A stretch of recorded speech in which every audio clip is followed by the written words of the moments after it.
You are listening to PackersTalk.com. This Green Bay Packers podcast is brought to you by Mayfield Sports Marketing, our official sports marketing agent for player appearances. To book a Packers player for your next event, go to PackersTalk.com and click on Player Appearances. Are you looking for some signed Packer memorabilia? Look no further than Waukesha Sports Card. If the Green Bay Packer can sign it, Waukesha Sports Cards has it. Check our website for upcoming Packer player and legend signings. Go to WaukeshaSportsCards.com. Amanda, come in. 10-4. Have you infiltrated the security system yet? Locked and loaded. Ready to lower myself into the enemy war room. I'm lowering you down now. I have access. The Packers are in for a tough one this week. I need the password to proceed. The password is read option. I hate that password. Me too. You know which wires to cut. Always go for the green and gold. Here we go. I'm Amanda Geffre. And I'm Chris Callaway, and you're going with us behind enemy lines.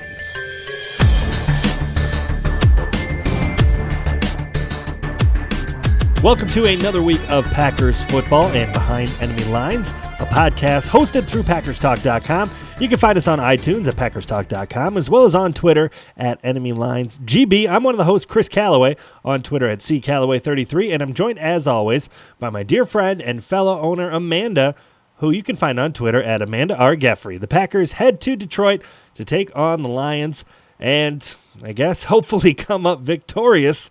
Amanda, how was your Thanksgiving? I mean, I'm thankful that I had food to eat. Yeah, that's always something to be thankful for. Not quite as thankful that I had to watch that game. Did you have over or under 1 gallon of gravy? I actually didn't eat that much gravy. What? Definitely under. What? Put gravy on everything. I definitely had over 1 gallon of vino. There you go. And it was necessary, especially a little bit later on that night. Yeah, no, I was done drinking by then. It was tough. Who are you mad at this week? Fun. Oh, you want to know who I'm mad at? Yes, please tell me. Mr. Adams. Mr. Davante Adams. What's the deal there? Obviously everyone's making a big deal of it, but what do we take away? Here's how I feel. Your job, your career, is you're a football player. Mm-hmm. Your specific position is to catch the football, to do good things for your team. Okay. Eventually, you got to catch the football. Eventually? Here, let me throw this statistic. I've been waiting a really long time for that eventually to come. Well, Aaron Rodgers threw him the ball 11 times. And he caught 2 of them. Is that pretty good or what? No, that's pretty bad. That's pretty bad. It makes me pretty sad. Why bother putting him out there?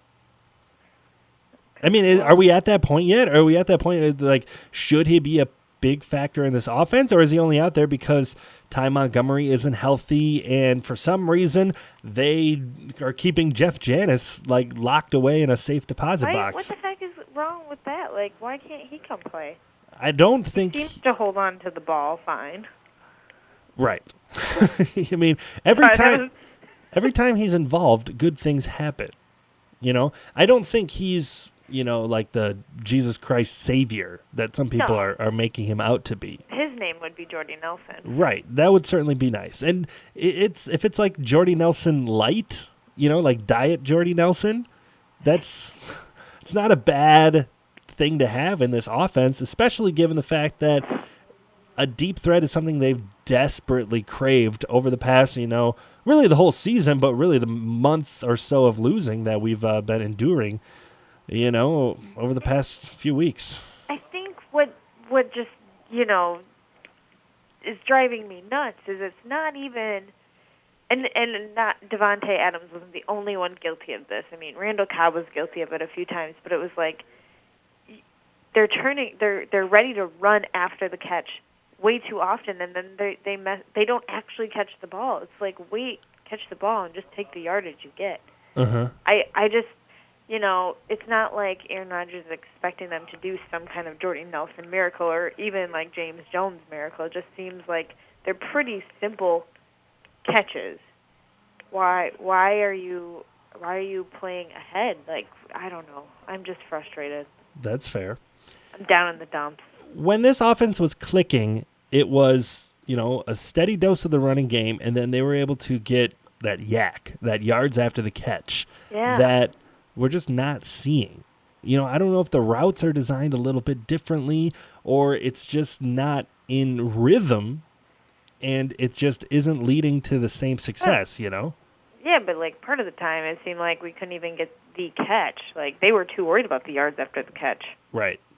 Step 1 is catching the ball. Step 2 is the after part. Let's not go to step 4. Right. You're already thinking about the touchdown celebration. Let's not do that yet. Let's talk good news, though. 2 games in a row, Eddie Lacy over 100 yards. In that typical, really efficient Eddie Lacy type of game that I feel like I talk about pretty much almost every week, you know? He definitely seems like he's back into the swing of things and that he's obviously feeling better. His ankle or whatever the hell was bothering him before, I don't even remember now. But he seems to be back into the swing of things and adding that other element to the offense. Unfortunately, I never thought we'd say this, but I think our passing game is what's struggling now. It was his love handles that were bothering him, if you ask anybody. Love in the They bother me too. Wow. Mine, not his. Apparently he can have all the love handles he wants. He's not fat. He had 17 carries on 105 yards and a couple of nice long bursts, one that went for right around 30 yards. Right. James Starks, 7 for 39. That's up over 5 yards a carry. The running game was good. The running game is where we want it to be. But Aaron Rodgers, 22 of 43. Ugh. That's, again, right around 50%. That's not cutting it. It's a bad taste in your mouth. Right? I don't know. Like, I'm trying to think of something. I mean, penalties, they only had 3 of them. Third down conversions, that's always a problem. They were only 3 of 11. They outgained the Bears. They didn't really give up a whole bunch of sacks. There's just not enough plays. There's not enough playmakers out on the field making plays. It was like people were expecting a miracle to happen just because Brett Favre and Bart Starr were there. And guess what? Still got to play some good football. Let's go on a quick tangent there. Okay, go ahead. Halftime was really cool. It thank was. God I was at home where I could see it. It was Brett Favre, his honor, but Bart Starr. I mean, that really, it would not have been the same night without Bart Starr there. No, it wouldn't have. And it looked miserable being in the stadium. Right? Oh, God. I mean, take your, luck. Downpour. When people are buying tickets to that, you're like, oh, yeah, Brett Favre, Thanksgiving, this is going to be so awesome. Oh, yeah, it's late November in northern Wisconsin. And it's going to decide to rain cats and dogs on you. Right. Then that kind of makes me wonder how much of the weather impacted their performance. I mean, I don't know. I kept asking myself that, but then I would counter that with, well, Bears could do it. Why can't we? And it wasn't like the Packers were necessarily playing from behind the whole game. Sure, it was like 14-10, 14-13, whatever. But it was close, and they could have ran the ball a little bit more. But like we just went through, Eddie Lacy only 17 carries. I know we talk about that's like the perfect Eddie Lacy game, 17 carries, 100 yards, but do they hand the ball off more, or does it just the success needs to come from the passing game? I don't know. I mean, you can only ask the running game to do so much. I mean, Eddie Lacy and James Starks aren't going to be able to do everything. And I don't think we want our offense to be built that way. Yeah. I don't know. They've got to get something together. I know that Rodgers isn't left with his ideal receivers or his number 1, number 2, but he's got to make something work with those guys who are on the bottom of the totem pole. Like, he's got to, I don't know. I mean, I'm not blaming him completely, but something's got to happen there. They got to have other options.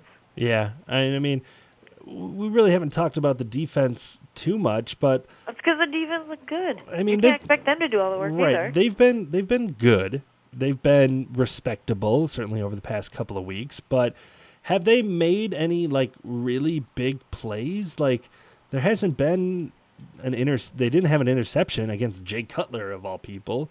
I mean, I don't know if you just expect competence and then everything else turnover-wise is a bonus, or do we need to kind of start expecting a little bit more out of the defense to kind of carry things when the offense isn't working as well? Because these 18, 16, 17, 14 type of games, those scores in the low teens, they just don't feel very Packery, so to speak. And I don't know, obviously you're happy if your defense only gives up 14 or 17 points, but do we ask for more out of them?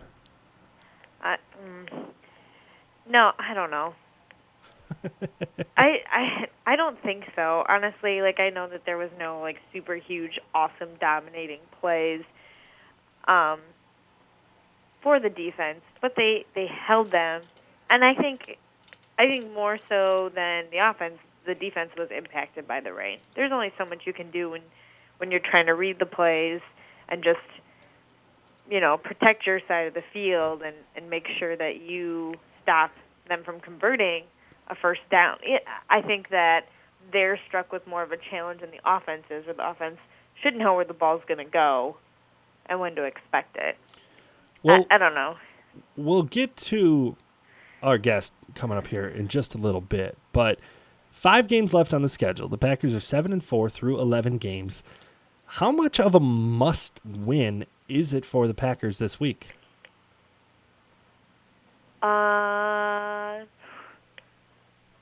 Yeah. I mean, I think the fact that you're hesitating there kind of tells the story. The fact that you're kind of thinking, is this a must-win for the Packers? Like, what else they got on the board? Yeah, no, I think. I don't know. I think they've got to win the division. I don't know about getting a wild card. There's potentially the chance, but I'm afraid that they're gonna fall too much. If the season ended today, or ended, prior to this week's games, they would be traveling to Washington, whereas the Vikings would be playing host to the Seahawks. That doesn't sound so bad, but it would be nice to have a bye in week 1. Which is still possible. I mean, obviously you can still get to 12-4 if they run off 5 straight wins here, but I don't know. Dallas, Oakland, Arizona, and Minnesota waiting after this week. I'd feel a whole heck of a lot better about things if they were 8-4 rather than 7-5. Yep, I would too. So I'd rather see them lose to somebody like Oakland. I would say Dallas, but I don't want to watch them lose. Right, yeah, that one in particular. I mean, I guess Oakland or Arizona would be a little bit more palatable, but I don't know. Losing to Detroit twice in one season, too. Like, gross. Yeah. And just, I don't know. Well, I think we're pretty close to a loss for words, We are. Yeah, I just don't even know what to say. It's hard to talk about. I sound like such a spoiled brat. Right, I know. The Packers were a play away from going to the Super Bowl last year. Right. Let's have someone else talk. How about let's bring in our guest? Yes, let's bring them in. Maybe they'll make us feel better.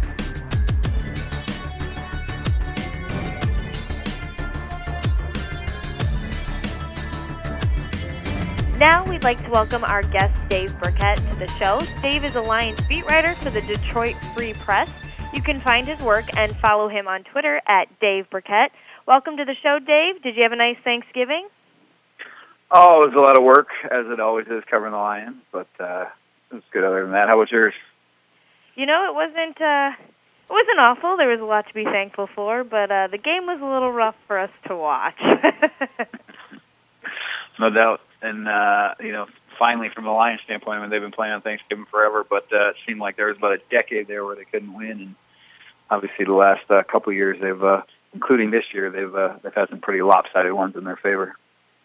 Well, that's true, and, it seems like the Jim Bob Cooter era has been a rousing success, so to speak, over the past couple of weeks, and the Lions have looked really good. Is Lions fever sweeping over Detroit right now? Yeah, I think there's still a lot of angst maybe about what's going on. The 1-7 start and firing their offensive coordinator and firing their GM and president. Nobody sort of expected them to get off to that start, and now that the Fords went down the road of starting to make some changes, I think everybody is anticipating or expecting the rest of the house cleaning to go on after the season, so even though the Lions are sort of on the outskirts of this playoff race here, I don't know that there's a whole lot of believers in what the Lions are or what they will be come the end of December. Well, obviously, the believers need to happen within the locker room. So kind of what's the mood about them? I mean, obviously, there haven't been too many winning streaks of recent with them, but, what kind of, should we expect from them just as a whole on Thursday night? Yeah, I mean, when I say people aren't believing, that's certainly, outside fans, people that, talk to me on Twitter and email and that sort of thing. But, inside the locker room, there's no doubt that they're feeling a whole lot better about what's gone on here the last couple of weeks than they were the first half of the season, because things were so wrong the first half of the season, and it just on both sides of the ball, nothing seemed to be going right. And, here of late, they've been playing a lot better run defense. They've held, some teams down in the scoring column, and then offensively, you mentioned Jim Bob Cooter. He's starting to get that offense together a little bit. All right, as good as the Lions' offense may have looked feasting on the Eagles on Thanksgiving, the couple of weeks prior to that, they were a little bit up and down. So what went so right against Philly, and can the offense duplicate that against Green Bay? I think a lot of it was just due to, the Eagles being as bad as they are, truthfully. I mean, that's not to take anything away from the Lions. I mean, they took advantage of what was out there and what was given to them. Calvin Johnson had his best game of the season with 3 touchdowns.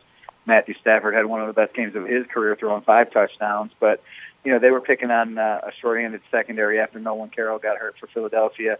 Calvin Johnson was being covered by Eric Rowe, the rookie, for the Eagles for much of that game. A couple of his touchdowns came there.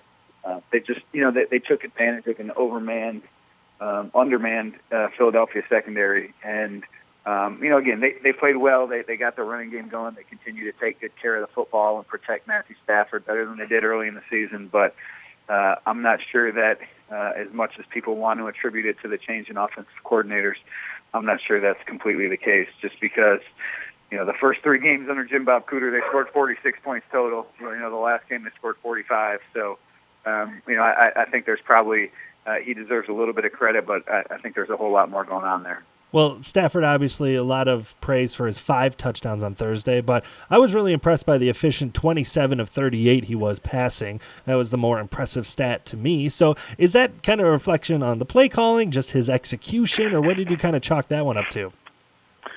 Yeah, no, I mean, we've seen these games out of Stafford before where he gets really hot and really sharp, and he can pick some people apart when that's the case, when he's given some time, and that's something that wasn't happening early on in the season. So, he was under a whole lot of pressure. He was getting hit an awful lot, and I think that's really what led to some of the turnovers. You look back at what this Lions offense has done. They've had 20 turnovers in their first 8 games, and then in their 3-game winning streak here, they've had 1 turnover. So I think a lot of it has to do with that dynamic right there. The offense, kind of tried a bold strategy of throwing to Calvin Johnson's way 14 times on Thursday, leading to 3 touchdowns. I mean, who is to credit with this crazy idea of throwing to the best wide receiver in the league more often than they had been? I mean, what's kind of been the idea behind that?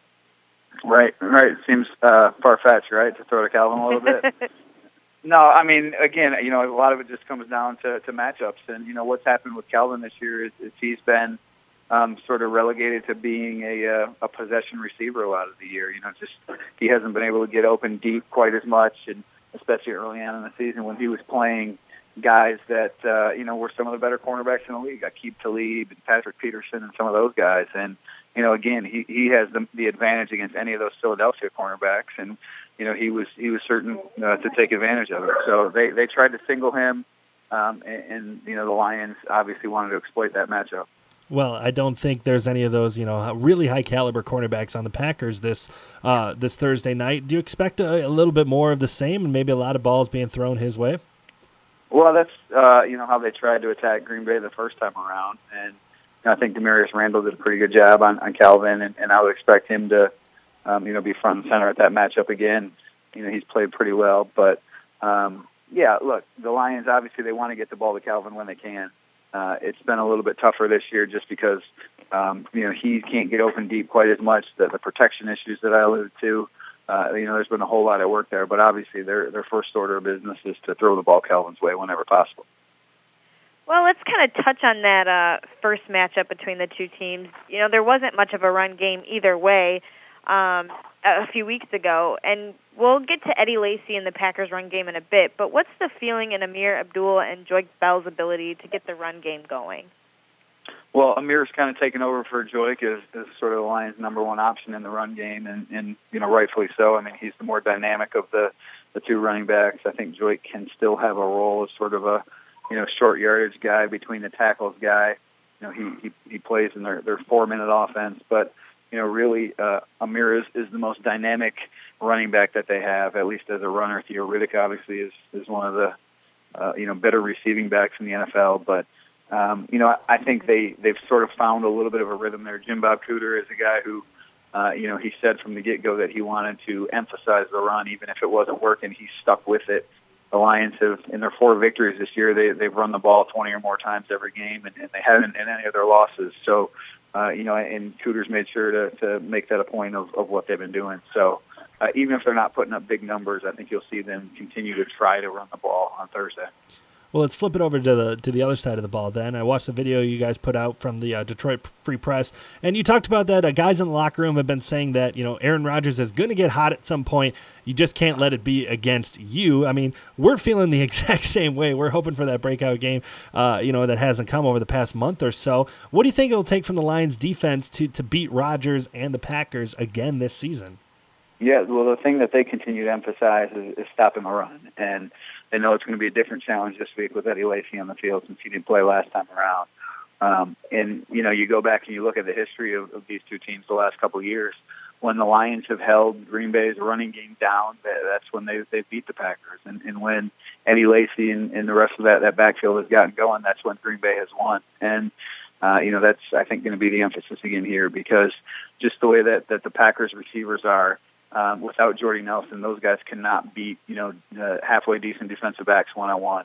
Darius Slay, he locked up Randall Cobb the first game. He's playing really good football, and I don't think any of those other receivers scare anybody on the Lions. So I think the emphasis is shutting that running game down and then letting their defensive backfield do work. So as far as Eddie Lacy and the Packers' run game goes, is that the single biggest aspect that could swing this game one way or another? Well, I mean, that's, what the Lions will tell you. I still believe when you got Aaron Rodgers on the field, he's the guy that you got to, shut down first and foremost, just because he's, still, for my money, the best in the business, or one of the top 2, depending on what you think of, Tom Brady, and Brady's certainly playing at a high level. But, yeah, there's no doubt that Lacy has played, pretty good football since coming back here. He's got 200-yard games, and, he adds a different dimension to that offense, something that, James Starks can't quite do, that big physical, runner between the tackles guy that can really wear you out. So the Lions have been playing pretty good run defense of late. Haloti Ngata, especially up front, and they need that to continue on Thursday. So you mentioned on the injury report that Glover Quinn should be good to go for Thursday night's game. How important is he to the defense, and what kind of other playmakers in your mind need to step up for the Lions to have success again? Well, he's the Pro Bowl safety, so they need him on the field if they're going to be able to stop Rodgers, because if he's not out there, that means James Ahedebo is starting, and he's playing a bigger role, and Ahedebo is not nearly the same type of cover safety, rangy guy that Quinn is. So I expect Quinn to play. Don't know that for sure yet. He's been practicing the last 2 days, and he looks like he's moving around pretty good. So I would expect him to be on the field. And then from a defensive standpoint, the other guys are the same 2 keys that they've always been, and that's Darius Slay. He's going to cover Randall Cobb again, and that's a matchup that he needs to win. And then Ziggy Ansah, rushing the passer. He's second in the NFL in sacks right now. And the more that they can get out of him, the more production they can get out of him, the better they are. So can you give us your assessment of the Packers and the division as a whole? It feels like everyone else in the NFC North is playing well, but who is going to be standing at the top in the end at the end of the season? Well, I think you got to go with the Vikings the way things have played out so far. Just the fact they own the tiebreakers on the Lions and the Packers. I assume they'll own on the Bears too before things are done. I know they have a pretty difficult schedule, but they're ahead in the standings right now. But I still think Green Bay is a playoff team. The Packers have not been playing good football here of late, and again, I think a lot of that is just without Jordy Nelson and when Lacy was hurt, they didn't have a whole lot of options. They didn't have a whole lot of weapons on offense, and those guys I mentioned before, those receivers that they have, they don't strike a lot of fear in opposing defensive backs, and that's something that Aaron Rodgers, because he's so good, he's going to be able to figure out a way to get the most out of those guys, and I still think they're going to be in the playoff mix when the season's all done. Well, I'm hoping that's the case. It's been a little dismal over the past month or so, but we're spoiled Packer fans, so we can't complain too much. But, I get the sense that you like the Packers in this matchup on Thursday night. Maybe why in particular do you think that, the Packers are going to be able to get a little bit of revenge against the Lions? Yeah, I do. And look, I will be the first to say this is sort of a toss-up game, and maybe I'm picking the Packers because of history as much as anything, and Rodgers as much as anything, because I do, respect him as a quarterback. But because the rest of that Green Bay team has not been playing great football of late, but I still think, from the Lions standpoint, that even though they're on a little bit of a winning streak here, and they had such a big game Thursday night against the Eagles, I still have my doubts about that offense, and that they're going to be able to get things going on a consistent basis against a pretty good defense. So.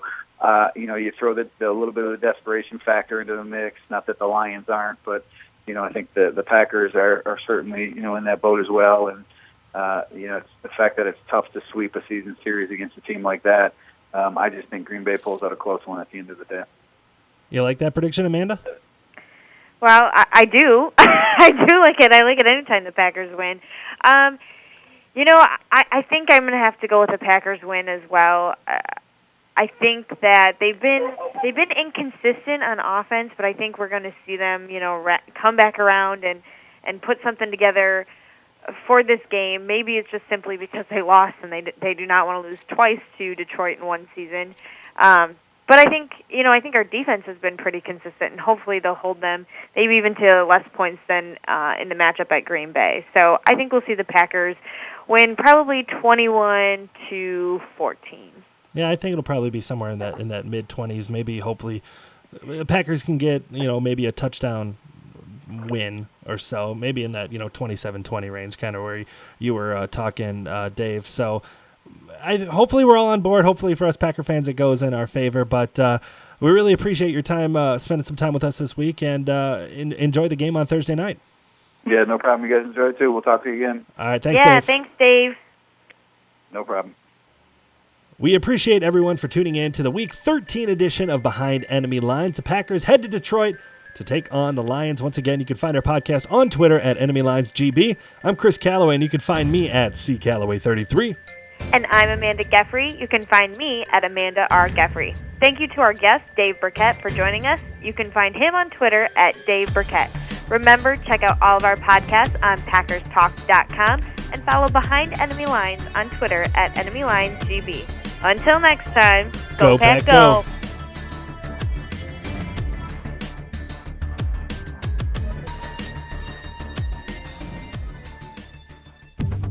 This Green Bay Packers podcast is brought to you by Mayfield Sports Marketing, our official sports marketing agent for player appearances. To book a Packers player for your next event, go to PackersTalk.com and click on Player Appearances. Are you looking for some signed Packer memorabilia? Look no further than Waukesha Sports Cards. If the Green Bay Packer can sign it, Waukesha Sports Cards has it. Check our website for upcoming Packer player and legend signings. Go to WaukeshaSportsCards.com.